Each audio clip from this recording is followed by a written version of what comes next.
तो सबसे बड़ा टुकड़े टुकड़े गैंग है आरएसएस। अगर मैंने अश्लीलता परोस के ही कमाई करनी है तो मैं ऐसी कमाई पे थूकती हूँ। तो सबसे बड़ा टुकड़े टुकड़े गैंग है आरएसएस। ये कलर देखिए, किसी की जागीर नहीं है कोई कलर, ये प्रकृति किसी की जागीर नहीं है, प्रकृति सबके लिए समान है। ठीक है, कोई भी कलर पहने, उसमें कोई राजनीति करने की जरूरत है। तो सबसे बड़ा टुकड़े टुकड़े गैंग है आरएसएस। क्योंकि मैं एक शिक्षिका होके जब मेरे बच्चों को शिक्षा का अधिकार छिन रहा था तो मैंने अपनी नौकरी छोड़कर और मैं इस लड़ाई के लिए निकली हूँ। योगी जी, आप ये भगवा वस्त्र क्यों पहन के बैठे हो? गौतम बुद्ध का भगवा वस्त्र तो गौतम बुद्ध पहनते हैं, और गौतम बुद्ध ने शासन को त्यागा था, राज सत्ता को त्यागा था, राज सिंहासन को त्यागा था, जंगल में रहते थे वो, और एक ही कपड़ा, 2 ही कपड़े उनके पास होते थे, इससे ज्यादा वो कपड़े भी नहीं रखते थे अपने पास, और खाने के लिए जो भिक्षा लेते थे वो भी इतनी ही लेते थे कि उस टाइम की पूर्ति हो जाए। ठीक है, आप में तो वो मुझे एक भी गुण नहीं दिखते। तो इस भगवा वस्त्र को आप अपने तन से उतार दो, क्योंकि हमें लगता है कि हमारी भावनाओं को, गौतम बुद्ध की भावनाओं को ठेस पहुंच रही है आपके इस वस्त्र धारण करने से।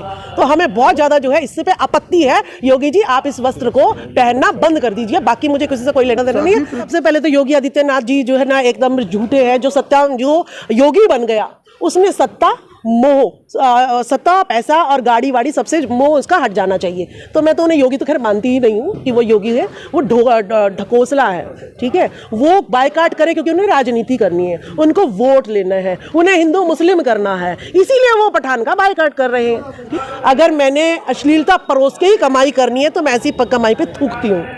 हम तो कह रहे हैं प्रकृति पे सबसे पहले इन लोगों को केस करना चाहिए, प्रकृति पर करना चाहिए, क्योंकि ऊपर हरा और जमीन के अंदर भगवा है गाजर का कलर, तो प्रकृति पे ये लोग केस करें। हमारे देश में जिस तरीके की चीज़ें अगर पॉजिटिव होती हैं तो हमारे देश के सब लोगों को गर्व होना चाहिए। मैम ये क्या है, और ये वही है जो टुकड़े टुकड़े गैंग की समर्थक है? ये टुकड़े टुकड़े गैंग क्या होता है और कौन लोगों ने इसकी स्थापना की और कौन लोगों को ये बात पता चला कि भाई फलाना टुकड़े टुकड़े गैंग है, तो आप लोगों ने बनने क्यों दिया? और ये बताइए, बिकनी दीपिका पादुकोण ने पहना है जबकि वो ब्राह्मण है, और विरोध शाहरुख खान का क्यों हो रहा है? लोगों को दीपिका से सवाल करना चाहिए ना कि पठान का बायकॉट करना चाहिए। अरे शर्म आनी चाहिए बेशर्मो, कि हमारा देश वैसे भी आर्थिक तंगहाली में है और बॉलीवुड से पता नहीं कितने लोगों की रोजी रोटी चलती है, उसका भी तुम लोग बायकॉट करोगे। आखिर हमारा देश और हमारे देश के लोगों का भविष्य, खासकर हमारे और आप जैसे युवाओं का भविष्य, हमारे देश की जो सरकार है, हमारे देश की जो बेशर्म मीडिया है, वो कहाँ ले जाना चाहती है? हमें लगता है कि बिकी हुई मीडिया ने जो हवा दिया है वो बिकी हुई मीडिया ही समझेगी इन सवालों को कि कैसे उसे सॉल्व करना। हमारे देश में कितने मुद्दे हैं, बेरोजगारी, अशिक्षा, महंगाई, और ये बताइए इतने सारे मुद्दा होने के बावजूद हमें लगता है कि ये कौन से मुद्दा है, कौन लोग उठा रहे हैं, वो आप लोगों ने कहा कि बड़े बड़े लोग, वही लोग बता सकते हैं। प्रज्ञा ठाकुर ने कहा है कि जो सनातनी लोग हैं उनकी भावनाओं को आहत हो रहा है। अरे ये सनातन पनातन इन सब चीजों से ऊपर उठो, शिक्षा की बात करो, रोजगार की बात करो। प्रज्ञा ठाकुर जी, आपके देश में कितने बेरोजगार हैं मुझे ये बता दो, उसके लिए तो आपने कभी आवाज नहीं उठाई। महिलाओं का कितना बलात्कार हो रहा है? और भगवाधारी जो है ना, ये जो है पंडित पुजारी, पता नहीं अभी कैंट में देखा होगा आपने, मंदिर में ही एक लड़की का जो है ना बलात्कार कर दिया था, छोटी का, अधजला हालत में, जब माँ बाप ने उसको पकड़ा। तो जो है ना आप लोग जो है ना, इनको, उसकी आवाज कौन उठाएगा? प्रज्ञा ठाकुर जी, आप छोड़ो इसको, निर्भया कांड का सारा पैसा खा गए, उसकी आवाज कौन उठाएगा? पठान में ये हो रहा है, पिक्चरों में बस एक्टर एक्ट्रेस के ऊपर घूमती रहेगी और हिंदू मुस्लिम। देखिए टीवी में 4-5 कुत्ते बैठे हुए, वो सारा दिन भौंकने का काम होता है उनका। ठीक है, उनसे टीवी से हमें कोई लेना देना नहीं है, टीवी इस देश को मिटाने का काम कर रहा है। तो इसीलिए सोशल मीडिया जो ये आई है, इससे मैं रिक्वेस्ट करूंगी कि एक टीवी बहिष्कार का एक आंदोलन होना चाहिए। प्रज्ञा ठाकुर जी, मैं आपसे जो है रिक्वेस्ट करूंगी, इस टीवी पे इतनी अश्लीलता परोसी जाती है कि आप इस टीवी का बहिष्कार करा दो, या इस टीवी पर डिबेट करानी है तो डॉक्टर्स की डिबेट कराओ, आपने डिबेट करानी है वकीलों की डिबेट कराओ, आपने डिबेट करानी है टीचर्स की डिबेट कराओ, आपने डिबेट करानी है तो महिलाओं के अधिकारों के लिए महिलाओं को बिठाओ। तो इस तरीके की डिबेट कराओ ना। स्मृति ईरानी जी को शिक्षा मंत्री बनाया, टीचर ही नहीं रही, वो पढ़ी लिखी भी कम है। अब जब आपको जो है ना आपके हाथ में परेशानी है और मैंने डॉक्टरी की नहीं और मैं आपके हाथ का इलाज कराने लग जाऊं तो बेवकूफ़ी कहलाऊंगी ना। तो ऐसे लोगों से मैं क्या एक्सपेक्ट करूं? ठीक है, जिसने अपनी सहेली के हस्बैंड को ही जो है ना, सहेली को ही चूना लगा दिया, वो किसी और को क्या बख्शेगी? तो ऐसे लोगों से मैं एक्सपेक्ट नहीं करती हूँ। मैं कभी स्मृति ईरानी हो गई, प्रज्ञा ठाकुर हो गई, साफ बात करने की हिम्मत है तो हम महिलाओं के जैसे सावित्रीबाई फूले पे आज कोई कीचड़ उछाल के दिखाए ना, ठीक है? तो हमें ऐसे लोगों को अपना आइडल बनाना है। मुझे इतने गंदे ये लोग हैं, अश्लीलता पे बोलते नहीं है, ठीक है? इन्हें तो हिंदू मुस्लिम दिख रहा है, शाहरुख खान हिंदू मुस्लिम, बस इन्होंने एक ही चीज टारगेट करनी है, हिंदू मुस्लिम से कह के इस देश का नाश करना इन्होंने।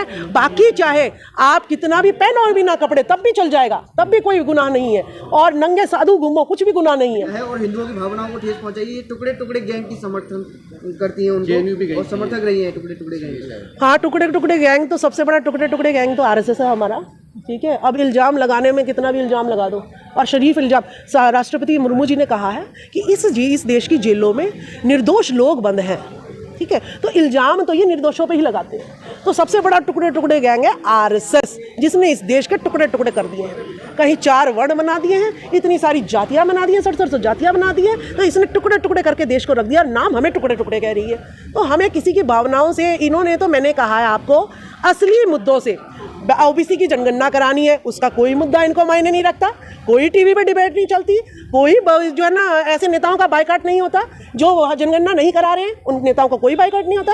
आपने जो है 52% 1931 में ओबीसी था, उसको 27% आरक्षण दिया, कहते जी 50% से ज़्यादा नहीं होगा, आपने 27 में कर दिया। 27 में से भी 6 में तो अफसरशाही में है, और 11% आपका जो है चपरासी कलर में है। उसकी कोई आवाज़ नहीं उठाता, उसका कोई बहिष्कार नहीं कराता। अभी आपने किरण रिजिजू का वो भाषण सुना होगा पार्लियामेंट में, उसने क्या कहा है कि करोड़ों के करीब केस पेंडिंग है। क्यों भाई इतने केस पेंडिंग हैं? एक अगर छोटा सा कर्मचारी, सफाई कर्मचारी अगर सफाई ना करे तो उसको सस्पेंड कर देते हो तुम लोग, हैं? छोटे मोटे जितने अफसर हैं उनको सस्पेंड कर देते हो, और तुमने करोड़ों के केस जो ऐसे अलमारी की अलमारी भरी रखी है, तुम पे कौन हथियार उठाएगा? तुम्हें कौन सस्पेंड करेगा? तो इन चीज़ों पे, मुद्दों पे लड़ाई करवाओ ना देश में। अगर दिखाना है तो ये मुद्दे लेके आओ ना। ये क्या है कि उस एक्टर को विरोध करो, उस फिल्म का विरोध करो, उसने ये पहन लिया, उसने वो पहन लिया। अरे मैं तो विरोध, अगर मैं अपना शरीर बेच के कमाई कर रही हूँ तो मेरे बच्चे इसको नकारा मानेंगे कि हमें ऐसी कमाई नहीं चाहिए है, हमें 2 सूखी रोटी खा लेंगे। लेकिन आप इस तरीके का काम करो, या मैं चाहूँगी कि मेरी बेटी अगर इस तरीके का काम करूँगी तो मैं मरना पसंद करूँगी, लेकिन इस तरीके का काम अपनी बेटी से नहीं कराऊंगी, सिर्फ पैसों के लिए, ठीक है? मैं तो शिक्षिका रही हूँ, मुझे पता है ना ये क्या करेंगे पढ़ के। इन्होंने ढोने तो वही ईंट रोड़े हैं, रेडी कौन चलाएगा? अगर ये पढ़ जाएंगे तो हमारी मजदूरी कौन करेगा? तो इनकी तो भावना है कि शूद्र जो है सेवा के लिए हमारे पैदा हुआ है, ठीक है? इसीलिए ये सब ऐसे हथकंडे अपनाते हैं कि बच्चा अगर स्कूल जाना भी चाहे तो उसमें ऐसा डर बिठा देते हैं कि वो बेचारा स्कूल ही नहीं जाता। इसका सोल्यूशन मैंने जो ढूंढा है वो यही ढूंढा है, जब तक नकली नेता ऊपर बिठा के रखोगे, जब तक माई बाप ही अय्याश शराबी होगा, तो नीचे तो सारा परिवार यूं ही दुखी रहेगा। तो आपको सत्ता चेंज करनी पड़ेगी। छोटे मुद्दे, बाबा साहब ने जब संविधान लिखा था तो उन्हें पता था कि मैं संविधान तो लिख दिया, हक अधिकार तो लिख दिए, लेकिन जिसको मैं सौंप रहा हूँ उसकी नीति नहीं है इन्हें लागू करने की, तो उनको इस बात का डर था। तो यही हमें भी पता है कि जब तक ये ऊपर के नेता चेंज नहीं होंगे, भाई ज्ञान की देवी सरस्वती नहीं है, सावित्री है, ठीक है? और प्रूफ ला दो, नहीं हो तो हम तो सड़कों पे इनको जो है क्वेश्चन करते हैं। आओ ना। साध्वी प्रज्ञा ठाकुर ने कहा कि भावनाएं आहत हो रही हैं।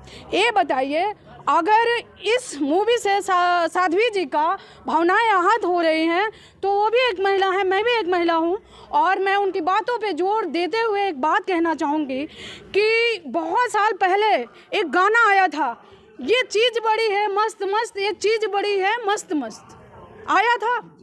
वो बॉलीवुड का एक गाना है, कोई क्षेत्रीय किसी भोजीवुड या टॉलीवुड का गाना नहीं है।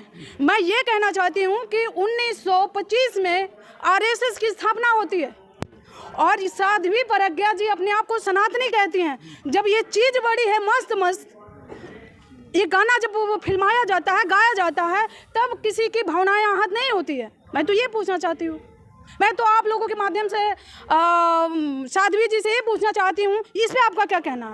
वो कह रही है कि भगवा कपड़ा पहन के जो डांस कर रहा है डांस, उसके लिए अच्छा आप ये बताइए, मैं ये पूछना चाहती हूँ कि आप लोगों ने देखा है गाजर को? जी। ऊपर हरा होता है और नीचे भगवा कलर होता है। जो मैम की जो भावनाएं आहत हो रही है, ये बताइए, हमारे प्रकृति ने इतना अच्छा उसका कम्युनिकेशन बनाया है। तो ये बताइए कि वहाँ पे तो किसी की भावनाएं आहत नहीं होती। आप पतिये तोड़ देते हैं, फेंक देते हैं, उसके बाद से आप उसको खाते हैं। तो ये बताइए, हमें तो नहीं लगता है। अगर उनको लगता है तो फिर इसमें भी वो कमेंट करें, और हो सकता है तो हमारे देश में वो किसानों से कह दें कि वो गाजर ही ना उगाएं। नहीं, आपने देखा होगा कि बड़े बड़े नेता जो हैं ट्वीट कर रहे हैं और मांग कर रहे हैं कि इस तरह की मूवी जो है उन्हें बैन किया जाना चाहिए या फिर इसमें बदलाव किया जाना चाहिए। भगवे का अपमान नहीं सही। नेता है जो मंत्री है। नहीं, मेरा ये कहना है कि जब हमारे देश में ये चीज बड़ी है मस्त मस्त, ये चीज बड़ी है मस्त मस्त, जब गाना फिल्माया जा रहा था, जब ये गाना गाया जा रहा था, क्या मेरा देश आज़ाद नहीं था? क्या मेरे देश में नेता नहीं थे? उस समय ये लोग विरोध क्यों नहीं किए? आज भावनाएं आहत हो रही हैं, उस समय क्या इनकी भावनाएं मर गई थी? इनके अंदर की जो इनकी जो आत्मशक्ति थी वो छीड़ हो गई थी? क्या ये मर्द नहीं थे? क्या इनके मर्द होने पे उस समय शक था? हमारे देश में निजता का अधिकार है। आप लोग मीडिया के लोग हैं, और कुछ बेशरम मीडिया, कुछ गोदी मीडिया, कोई चरण भाट मीडिया कहता है, वो लोग ही बता पाएंगे कि वो कौन लोग हैं।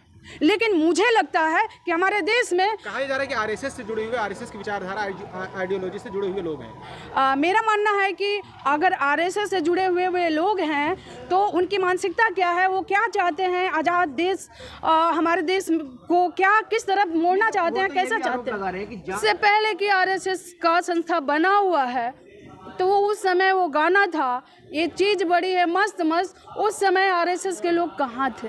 मुझे लगता है कि अगर मिस स्मृति ईरानी जी की बात आ रही है तो मैं ये कहना चाहूँगी कि उनसे बेहतर अनुभव किसी के पास नहीं होगा, क्योंकि वो सीरियल से भी रह चुकी हैं और इस समय मिनिस्टर भी हैं। तो उनसे अगर ये सवाल किया जाए तो ज़्यादा बेहतर होगा और ज़्यादा वो अपनी बात अच्छे से रख पाएंगे कि क्यों हो रहा है।